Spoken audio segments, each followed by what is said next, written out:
Hello, everyone, and welcome back. I'm RJ Kerr, and this is our ongoing live stream, Let's Write an Adventure, where we are doing, well, exactly that. We're writing an adventure in real time. In fact, we've moved beyond writing our very first adventure, and we are moving into writing our very first full campaign entirely by accident because we had a cool idea and we let it snowball. More's the pity. Um, so today we are picking up still very early on in the process where we spent last time going over some of the brainstorming we had done previously. We spent a session where we really just kind of brainstormed um, all kinds of ideas and things that we could do.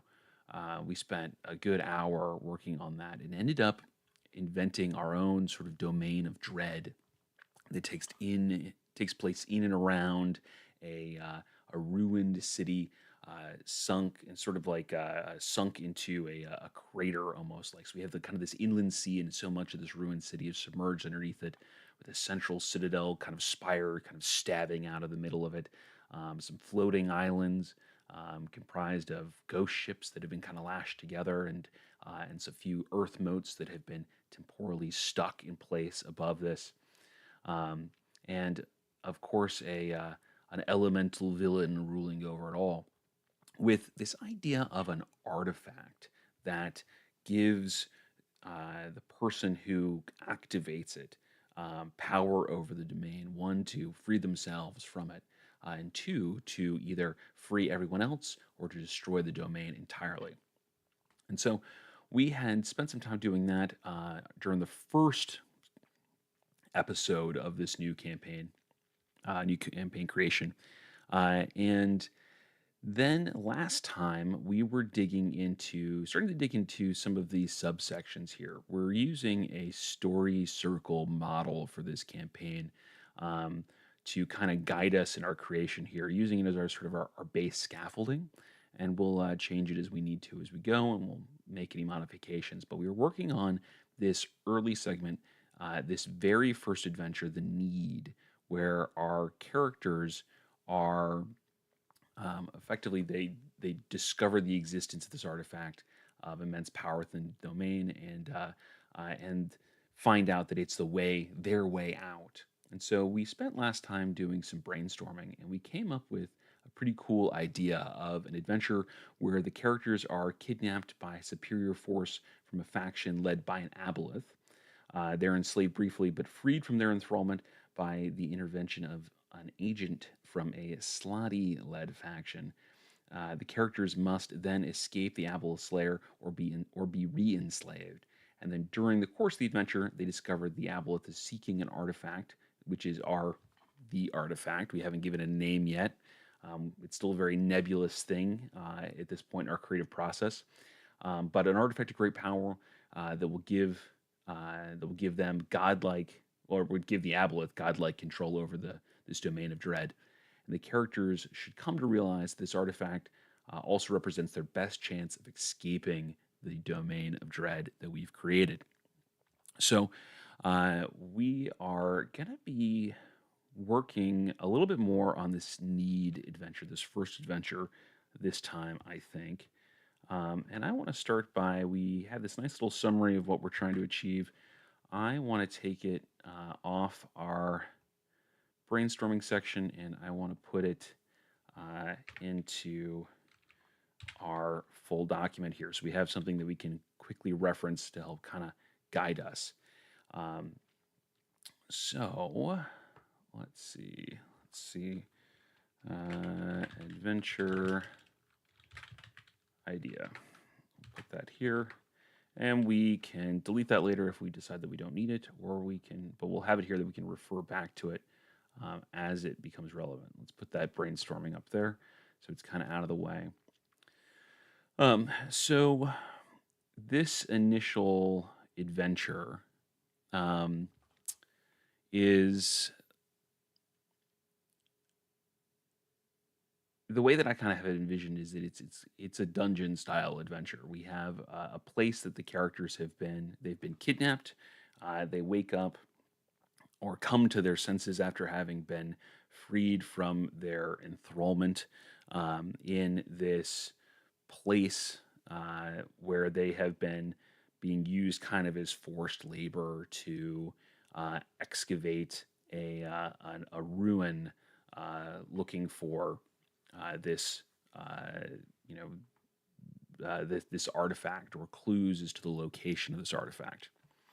So I think that we can use a simple structure for this. I'm kind of leaning away from doing something like the 5 room dungeon or anything like that. And I think starting with a basic structure that we can deviate from as we need to, called the 5+5, and it's a structure that Justin Alexander espouses in his book. So you want to be a GM. Really great read, by the way. Highly recommend giving it a read if you haven't.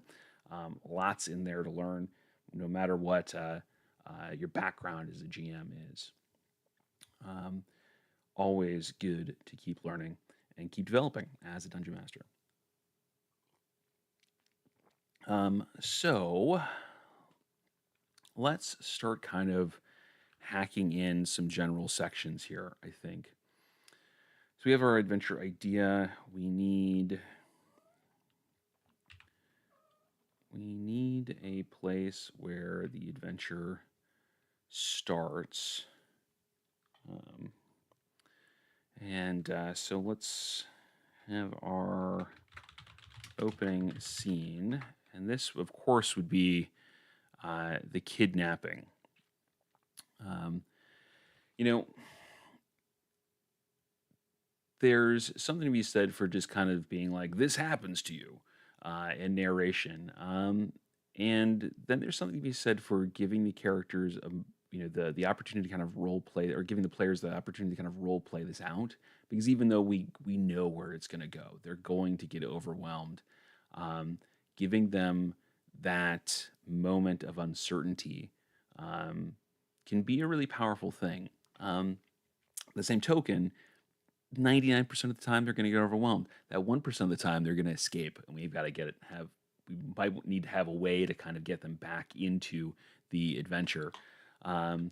So it's something to consider and something we may not want to tackle right now, but keep in mind. So we've got this opening scene of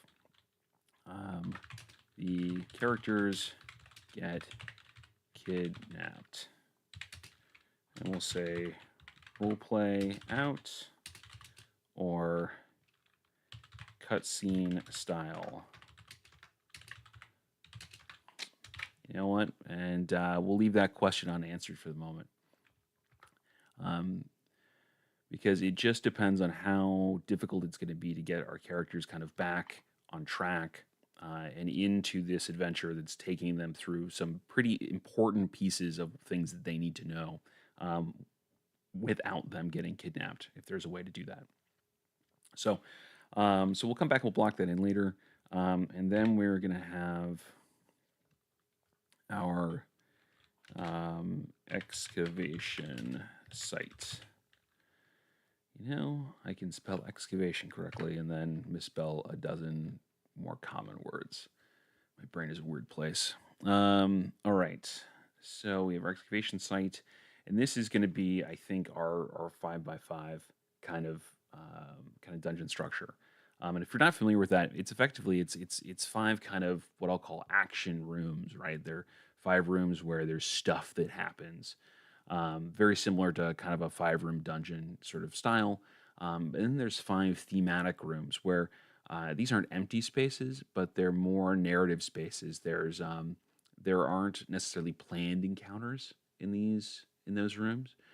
It's more about building atmosphere and kind of giving characters some room to breathe and kind of collect their thoughts and not be constantly hit with the barrage of, well, this happens and this happens and this happens, which is a really good storytelling technique, because if you are constantly ratcheting up the tension on your characters, they eventually become numb to that, right? They will get used to things getting consistently tougher every time, and so it becomes you've got to really dial it up way high to get that same kind of reaction that you want when something big is happening or they reach a climactic moment or that kind of thing. Whereas if you build the tension and then break it, build the tension and then break it, you keep them from acclimatizing. And now they'll feel that tension, they'll feel that narrative tension all the more when when you build it back up later or when you have big dramatic moments. So it's a really useful way to keep a story exciting without you having to, um, you know, constantly be doing things that are bigger and better. But it means that we've got 10 rooms that we're going to need to fill out, at least 10. So let's go ahead and start hashing some of those. Let's do one that's going to do general features where we can kind of hash out what this place is like, and we'll have to think about that. And then let's get area 1, TBD, TBD, and let's copy and paste that 10 times. That's what, 4, 5, 6, 7, 8, 9, 10. And we'll fill that in. 2,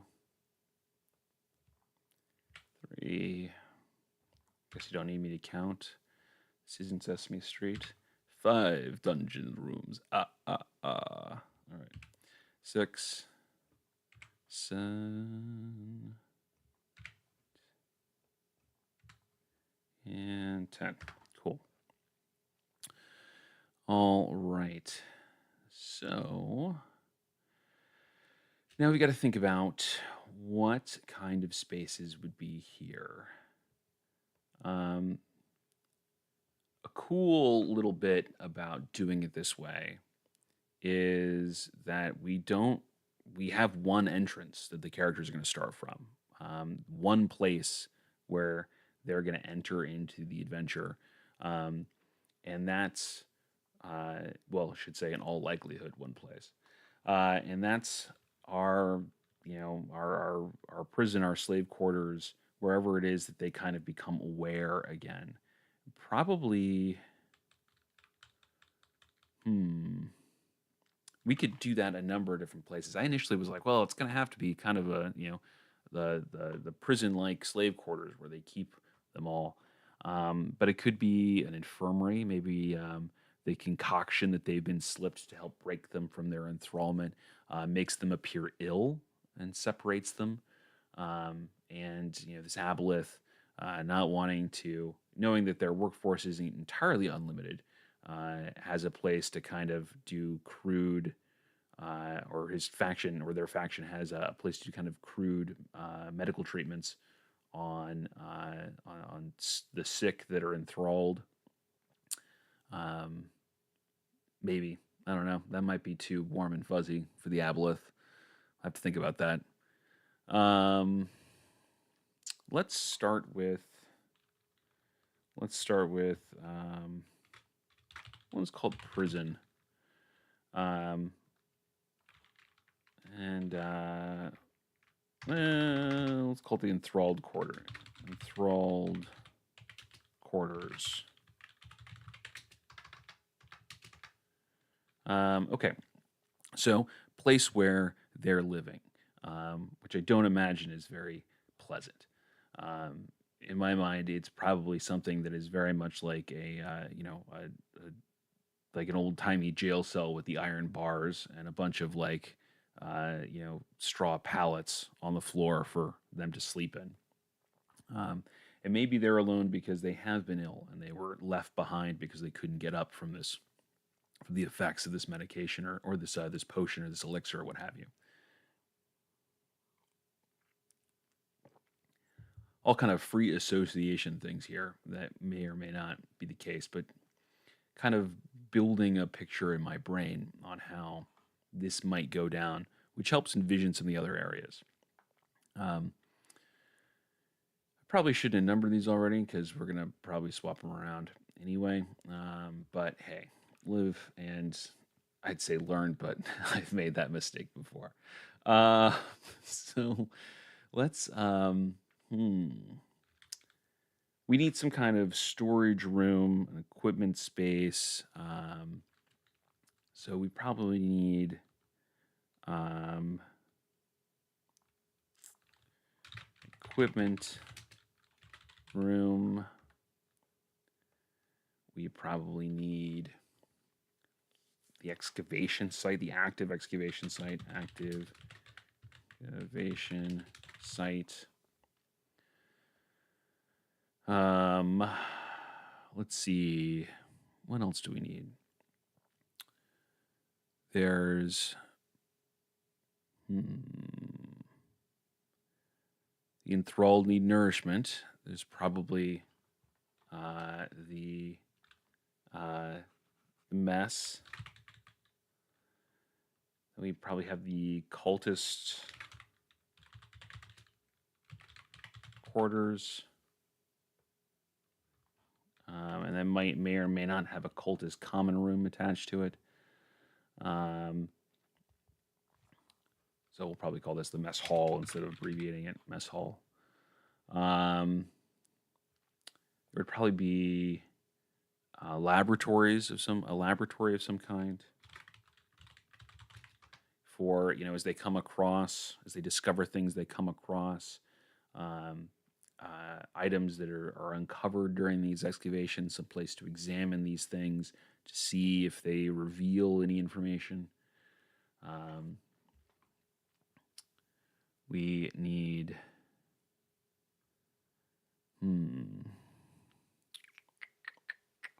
probably have an armory of some kind in here.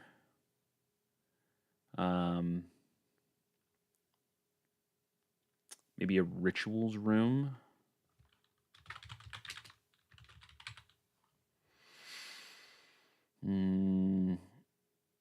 Probably excavation tunnels. That's probably part of the active excavation site. Probably something else.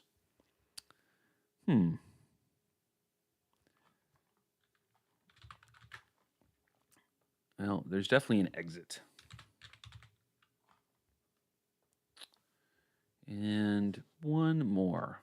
We may not need to think of that already. But it's something we probably should think about is where this is. Is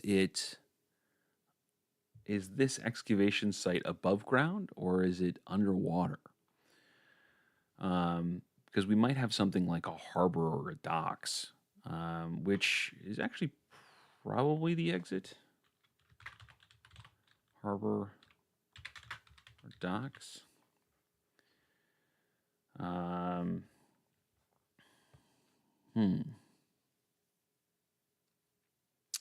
Well, they're cultists. They worship this aboleth. So they probably have a chapel too. But that might be the ritual room.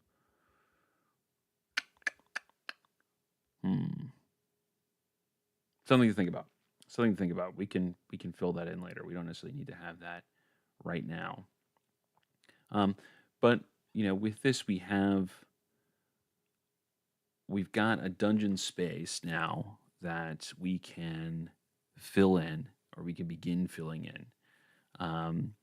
That gives us, sort of an actionable, escape from being enthralled sort of adventure here.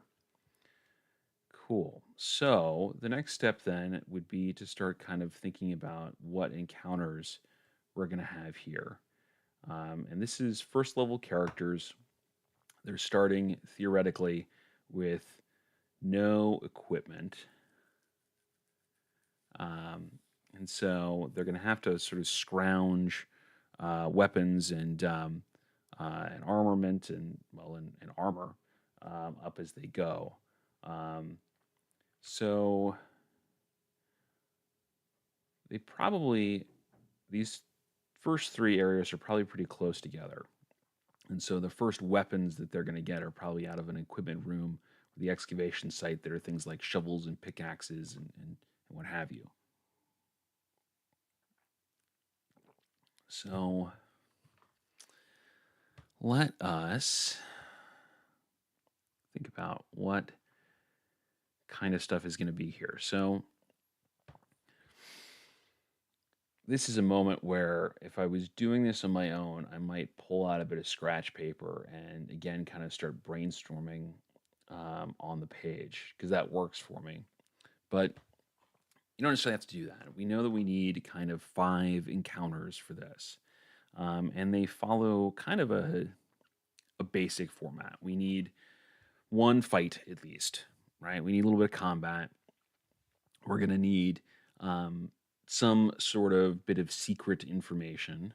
Um, we're going, or a secret that they can discover, something that's discoverable. So I guess we'll say a fight, a discovery. Um, we need a challenge of some kind, whether that's a skill challenge or some other sort of obstacle.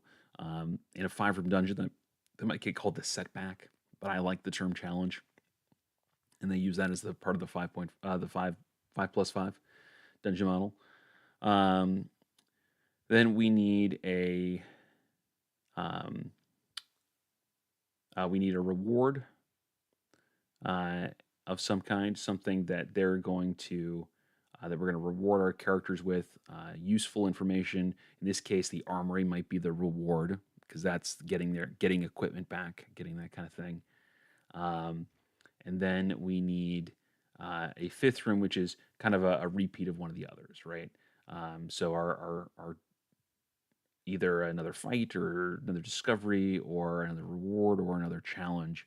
Um, I'm kind of leaning towards making it another challenge and putting it as kind of part of this ritual room because this is where we can have our sort of our boss encounter, and I personally find it far more interesting when the climactic encounter of an adventure is um, is part combat and part puzzle, right? There's something to figure out, something to overcome uh, during this because it kind of splits objectives and it gives characters more to do than just swing a sword or cast fireball as they go.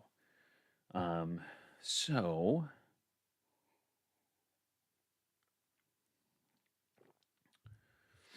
let's think about where these would go. So the armory, I think, makes the most sense as the reward. I think our discovery comes in the laboratory because I think the discovery for this, at least what makes the most sense to me, is that it's the knowledge of this artifact. It's what they uncover that uh, yeah, they uncover the existence of this artifact. They become aware of it, um, or at least what it can do uh, in terms of getting them out of this domain of dread uh, as part of the discovery. So that makes sense for that kind of information to come about in the laboratory. Um, then ritual room makes sense to me for our um, climactic um, encounter. We'll make that a challenge because we could have a ritual in process, maybe channeling the aboleth into sort of this cult leader and creating, a an empowered entity that might be too powerful for the characters to deal with until they stop the ritual. Um, that could be a fun thing to do here. That sometimes I think is a lot of fun is when in sort of a boss fight kind of situation where the boss is just overpowered until you deactivate the source of their power, and then and then it becomes almost trivial defeating them. But until then, they're this indomitable threat. I've used that in other adventures, and I really like it. I think it works really, really well. So maybe we'll do that here. Um, and then we need a fight. Well, I could be inclined to put that in the cultist quarters, but maybe it could be fun to have our all-out fight in the mess hall. So have our it would be an active place, a place where there was likely to be cultists in opposition during the day. And which is not to say there won't be other fights throughout this and there won't be other encounters. They'll just be smaller. These are our key moments, right? This is our, our medium difficulty encounter, our deadly to hard difficulty encounter, and then a few other bits and pieces here. And then these, we need another challenge as well. And then, we can have things like sentries, which are, one or two guys and that kind of deal to pepper in here. It doesn't mean that there's no other combat throughout this adventure, just that it's not, it's not trivial, but they're easier encounters, they're smaller encounters.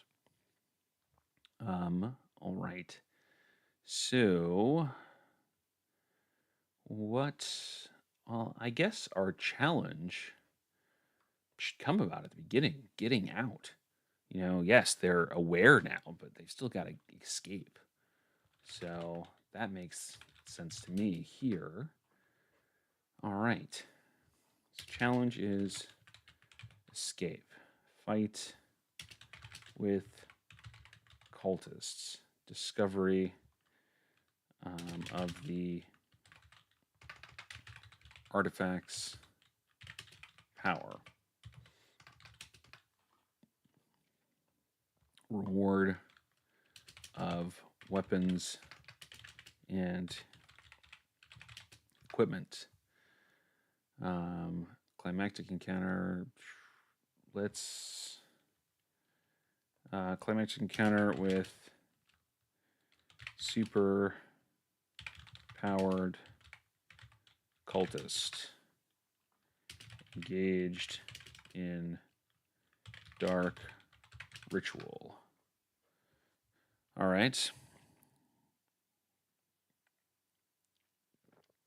Cool. So we've kind of hashed out the basics of our elements here.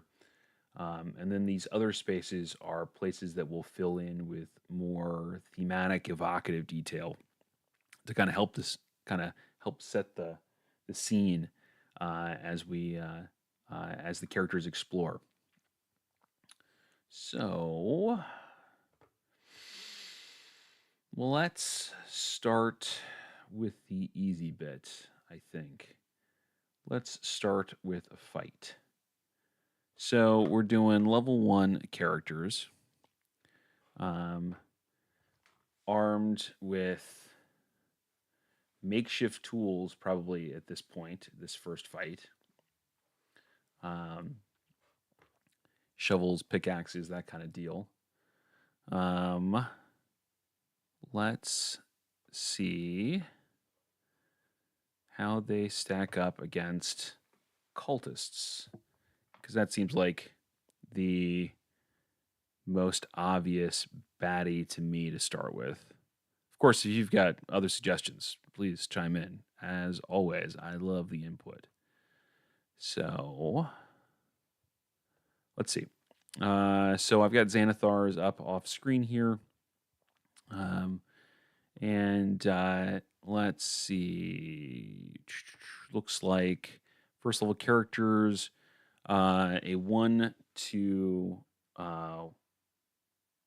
say 1-to-1 ratio for them is a CR 1/4. With a CR 1/8, which is what I think cultists are, is a 1-to-2, which means we could throw a fair number of them at them. But what also means it gives us a little more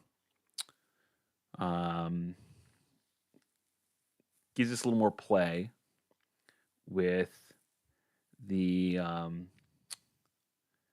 difficulty of this encounter, especially since the characters are likely going to be operating at a disadvantage here. So we might say fight with cultists. Okay, so let's say encounter.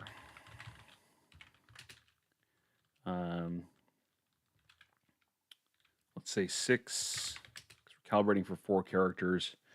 8 of them, under normal circumstances, would be a medium difficulty fight.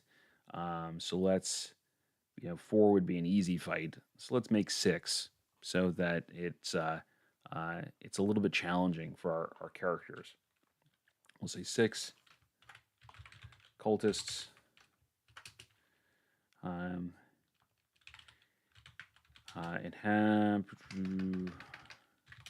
are in the mess hall. Taking a meal, and the characters arrive. Enthralled slaves are not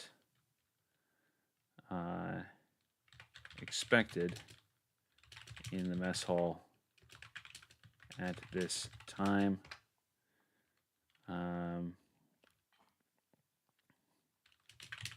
And the cultists are immediately suspicious. They question and attack if the characters give them any reason to believe they are escaped. Cool. Simple combat encounter. Don't have to do anything crazy with that. But we kind of have we can have a place that's kind of a food fight sort of deal here, right? Where we can have a lot of things in this space that the characters could make use of. So let's maybe give them some of that. Just kind of off the cuff here. Let's do a description of this room. Because I'm kind of thinking about this as like, a cafeteria kind of space, right? Where, there's sort of the buffet style kind of bar where there's, food is doled out. And it would be doled out to the enthralled. The cultists can come and get whenever they want, I imagine. But there would also probably be like a sideboard with cutlery and that sort of thing, and tankards. There'd be benches and chairs and tables in here, all things that the characters could use to create cover or as improvised weapons. And so I mean, there'd probably be an active fire in here, keeping a cauldron warm, that kind of deal. So let's start painting a word picture, as it were. So let's say the mess hall is a long rectangular room. At the far end, a buffet bar features bowls of various communal foods.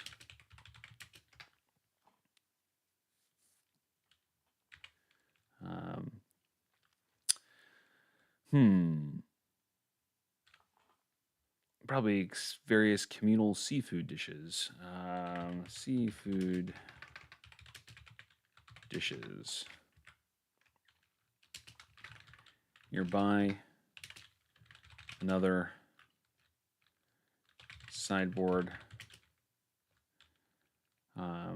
houses wooden plates, tankards, cutlery.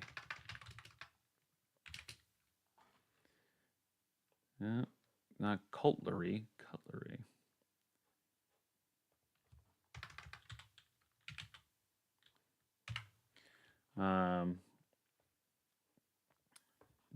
Various wooden plates, tankards, and cutlery.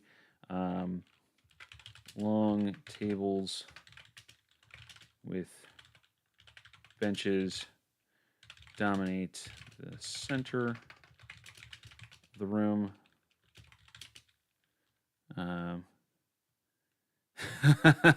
It absolutely is cutlery.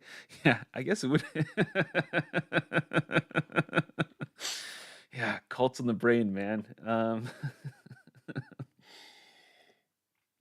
Talk about a Freudian slip. All right. Long tables with benches dominate the center of the room, and with a few smaller round tables circled by chairs in the corners. I should say in one corner.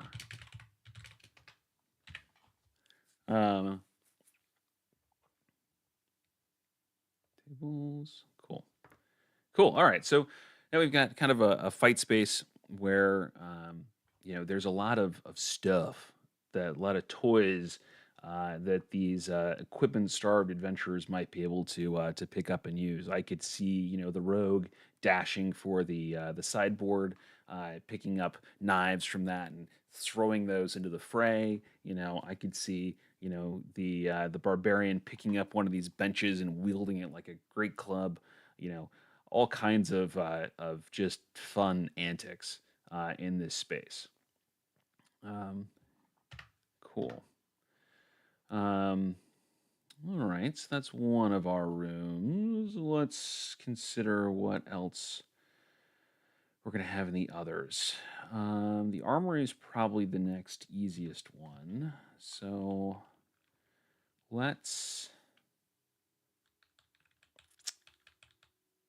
I imagine this room is locked. The armory is probably locked. It's probably not just open for anybody to kind of wander in. Because even though the kidnapped slaves are enthralled to the aboleth, it just seems like poor security to leave that wide open. So I think it's probably locked,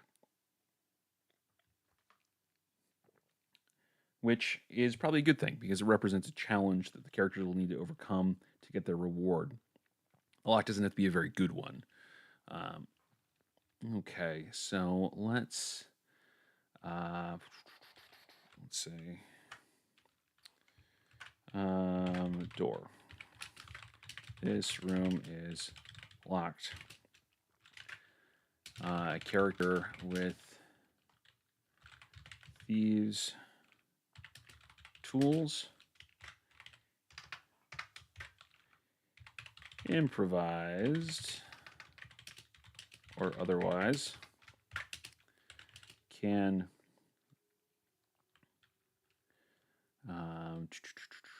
these tools improvised otherwise can make a DC 12 dexterity check to open the lock. Should the door be trapped, do we think? Kind of thinking maybe it should. Little classic little poison needle trap. Failing the check triggers the trap.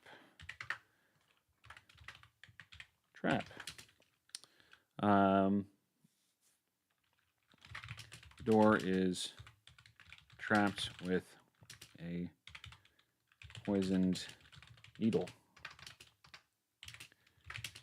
If a character,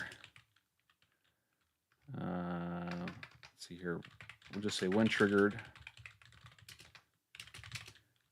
the needle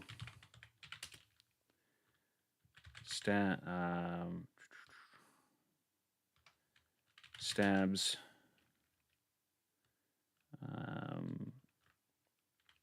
let's say the needle extends out 3 inches and stabbing anyone in that range, which effectively is whoever is operating the door. Target takes. They're low level at this point, so we don't want this high damage. We probably want this pretty low. A setback damage difficulty for levels 1 through 4, according to the trap section of the 2014 DMG, is 1d10. Can't believe I have that memorized, but here we are. So I don't know that we want that quite so high at this level. Let's say, we'll say they take 3, 1d6 damage, poison damage.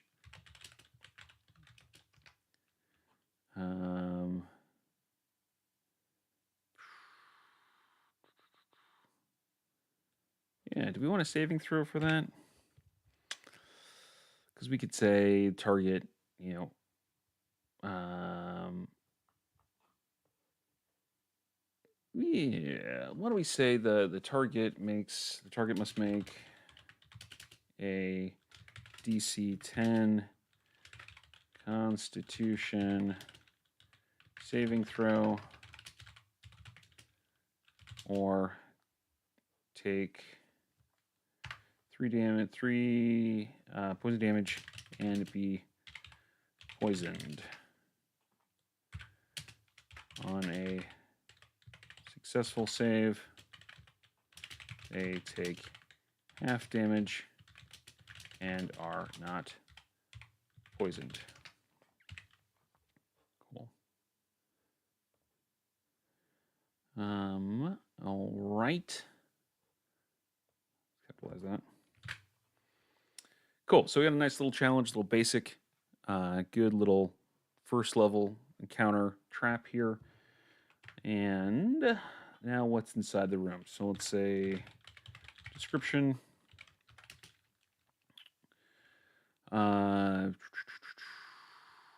What kind of weapons would we have in here, do we think? Let's see. We'd certainly have whatever cultists fight with, which is a scimitar. So we definitely have scimitars. What else might we have? Because we probably want a range of weapons here. We're going to need some simple weapons. We're going to need some martial weapons. Although not as many martial weapons. We're going to need some armor. Yeah, so the cultist weapons, armor, yeah, so it's leather, armor, and scimitars. We probably want a little bit more than that in here, though, but they would definitely be present. So let's say,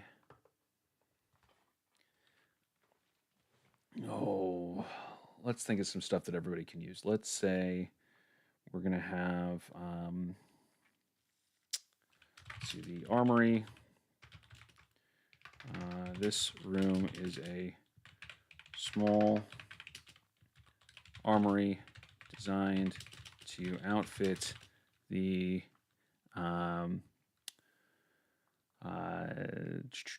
outfit the cultists.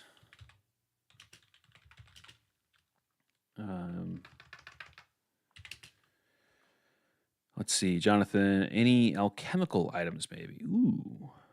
Yeah, we could add some, maybe a little bit of acid, a little bit of poison in here, something like that. Those seem kind of culty sorts of things that they might have.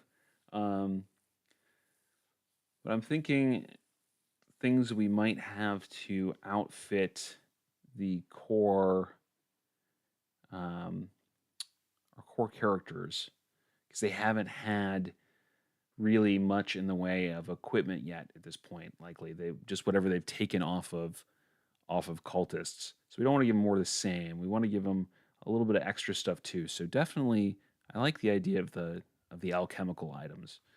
Tossing that in here as well. Or we might put those in the laboratory. Things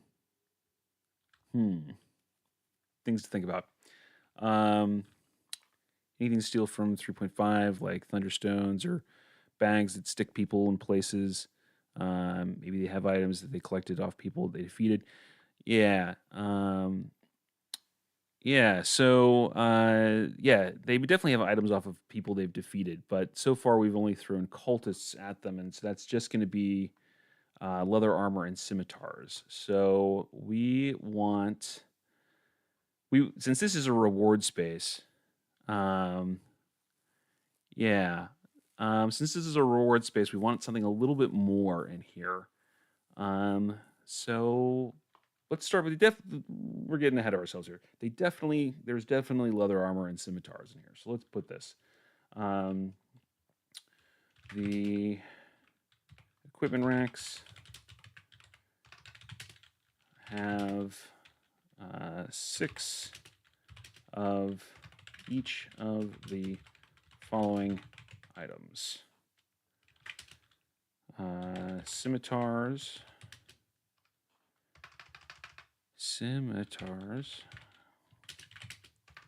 leather armor, probably some shields, daggers, probably a crossbow, let's say light crossbow.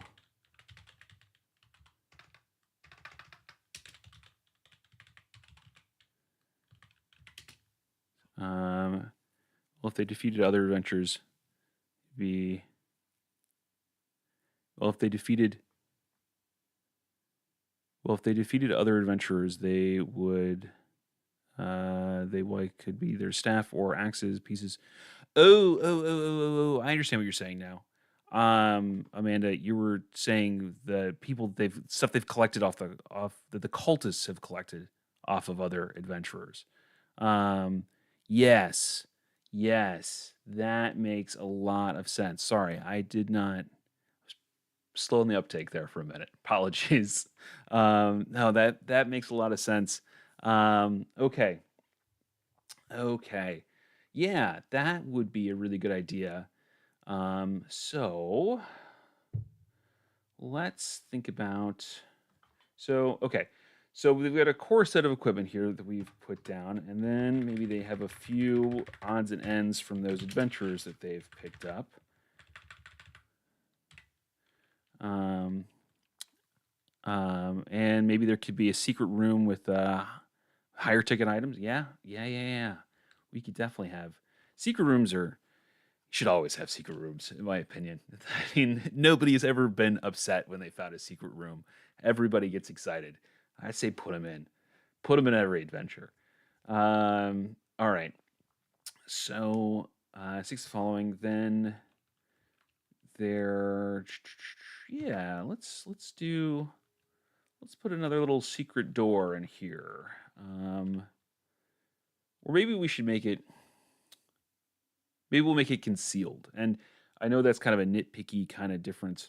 But the way that I run my games is that a secret door you have to be looking for to find. You are never going to spot a secret door with your passive perception because it has been specifically designed to avoid that kind of casual observation. But a concealed door, in my mind, is something that has been hidden, but not hidden as well, and so the characters might be able to spot it with their passive.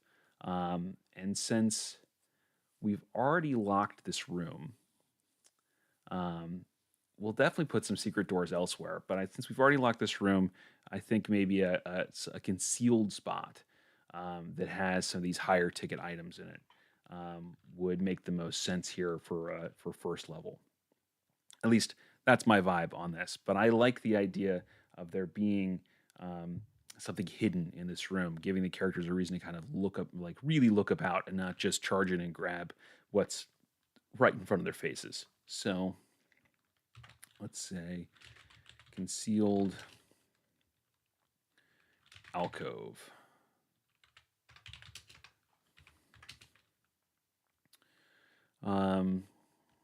Let's see. Behind a. Let's. Yeah. Let's see here. Oh, then the secret area could have shelves of poisons or alchemical items, like a store maybe. Um, did you like me a store maybe a health potion? Yeah, you might need to convert the DCs for these items. Um, convert the DCs for which items, Jonathan? Um, yeah, yeah, we could have. Yeah, okay. Let's put some healing potions and stuff like that in here, and then yeah, let's make that a secret alcove then. Let's do that. Secret alcove. Um, the Tanglefoot bags, smoke sticks, the stuff from 3.5 you're talking about. Yeah, yeah. Those we definitely need to convert some of the DCs for. And to be honest with you, it's been such a long time since I've played 3.5. I would have to do some reading on that to really put those in here effectively. Um, but I'm fairly confident that on the bookcase behind me, I've got all my 3.5 books. I'll have to do some digging through and see what I can find. But that's a good idea of some stuff to work in various places here. Um, but okay, before I get too off the mark here, let's get the secret alcove done. So behind a um, behind a loose stone. Let's see, behind a false stone edifice. Edifice. Come on. Edifice. In the far wall is a no comma. There is a hidden rack of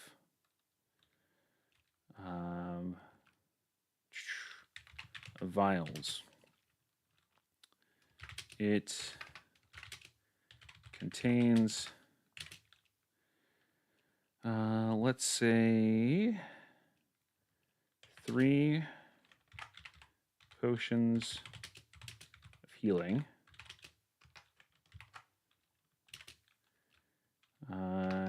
And my God, if I can get that formatting right. And let's see here, 2 vials of basic poison. We'll put the poison in here, I think. And then we'll put some of the other stuff like I think about like alchemist fire and acid we'll put in the laboratory. Um, we'll put um, some of those fun adventuring gear items that they might be able to put to good chaotic use elsewhere, so that we can kind of sprinkle them around the facility. And then let's add some other adventurers gear items in here. So let's say one rack contains odd pieces of armor and weapons, clearly taken from other victims of the cults. The rack holds the following. Let's see here. Mad Scientist Vibe Laboratory. Yeah, I mean, if you're going to have cultists and they have a laboratory and they're working in a domain of dread, I kind of feel like they need to have some mad scientist vibes to some degree. Um, and maybe that's just my appreciation for the Cthulhu mythology, where you kind of have that blend of mad science and magic. But I think that in a domain of dread like this, I really like that aesthetic. It's not for everybody, but it's one that I really enjoy. Um, yeah, mad scientist vibes. All right. So, what kind of adventurer's gear should we have here? Let's see. We should have probably. Ooh, let's see here, a suit of chainmail. Um, Chainmail armor. Let's say a great axe. Great axe, I think. I mean, I know it doesn't spell like this, but anyway, in D&D terms. Great axe. We'll say longsword. Ooh, what else? What else should we have? A quarterstaff and probably a short bow with, we'll say 20 arrows. Oh, which means I need to add bolts over here as well. Light crossbow and quivers with 20 bolts each. Okay. Cool. All right, so awesome. We've sketched out the overall sort of structure of this adventure, and we've already hammered out 2 rooms that are fully playable as is. We're making some good progress on this adventure. Um, yeah, I am very happy with what we've done. So thank you everybody for your input today. I really appreciate it. As usual, I enjoy these conversations we get to have.